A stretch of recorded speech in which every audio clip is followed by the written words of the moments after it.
Hoy en la Casita Cocina hacemos una comida con los ingredientes que encontramos en casa totalmente casera.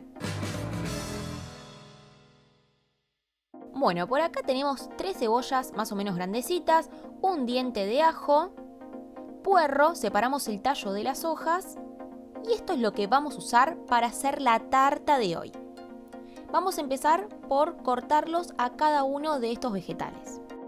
Empezamos por cortar las cebollas en cubitos. Pero para. Mientras tanto, no te olvides de darle like al video, de suscribirte en este momento, así te llega la notificación cada vez que subimos una nueva receta y de compartirla. Ahora sí, seguimos. Por acá tengo un recipiente que yo siempre separo para ir poniendo los vegetales que voy cortando. Vamos ahora por el puerro. Ustedes vayan cortando como a ustedes les gustan. Pueden cortarlos más chiquitos, más grandes. Si no tienen puerro, pueden usar también cebolla de verdeo o solamente cebolla. Así vamos a ir cortando todos los ingredientes. El ajo lo pueden cortar bien chiquito. Pueden usar 1 o 2 dientes de ajo. Nosotros también aprovechamos las hojas de puerro. Ahora sí, una vez que ya tenemos todo cortado, vamos a una ollita, ponemos un chorro generoso de aceite. Acá en este caso usamos de maíz, pero pueden usar aceite de coco. No les digo de oliva porque dicen que se quema el aceite de oliva y no da el mismo gusto. Así que ponemos todo en la ollita, revolvemos un poco. El fuego tiene que estar fuerte en esta parte, después sí lo vamos a bajar, pero ahora tiene que estar fuerte. Acá le agregamos una cucharadita de azúcar mascabo, pueden usar edulcorante también, una pizca de sal, pimienta. Una vez que se empezó a ablandar la cebolla, ahora sí bajamos el fuego y agregamos en este caso las latas de atún. Usamos 2, pueden usar desmenuzado o pueden usar el lomito de atún. Se darán cuenta, esta tarta es de atún. Déjanos en la caja de comentarios cuál es la tarta que más les gusta a tu familia y amigos. Acá condimentamos con un poco de orégano.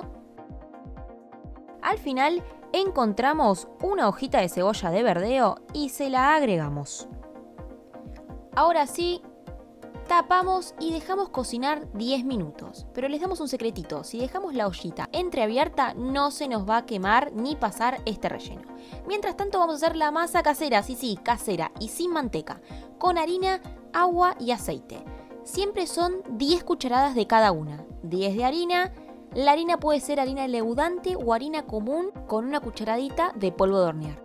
Acá usamos aceite de oliva, 10 cucharadas y 10 cucharadas también de agua. Pueden agregar semillas, pero nosotros la hicimos así de simple. Una pizquita de sal. Mezclamos con una cuchara o una espátula y cuando ya no podemos mezclar más, ahora sí empezamos a amasar con las manos. Ven que no se nos pega y ahora la llevamos a la mesa. Podemos agregar un poquito de harina. Seguimos amasando. Y una vez que ya nos quedó una masa lisita, hacemos un bollo, la envolvemos en papel film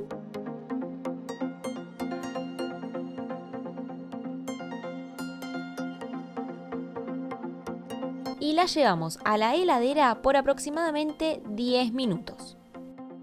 Una vez que la sacamos, ponemos un poquito de harina en la mesa, la estiramos.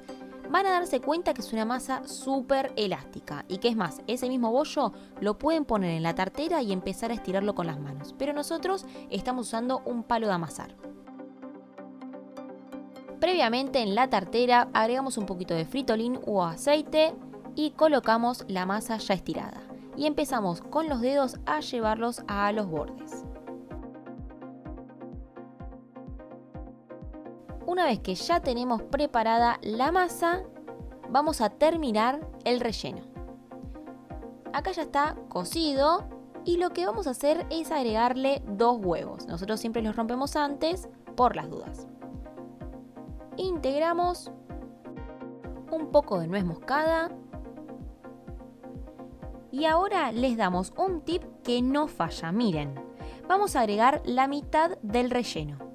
Cortamos unos bastones de queso y los ubicamos.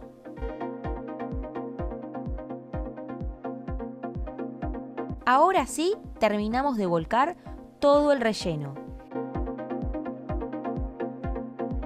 Y listo, esta tarta se va a un horno precalentado a 180 grados por 15 o 20 minutos hasta que la masa la veamos doradita.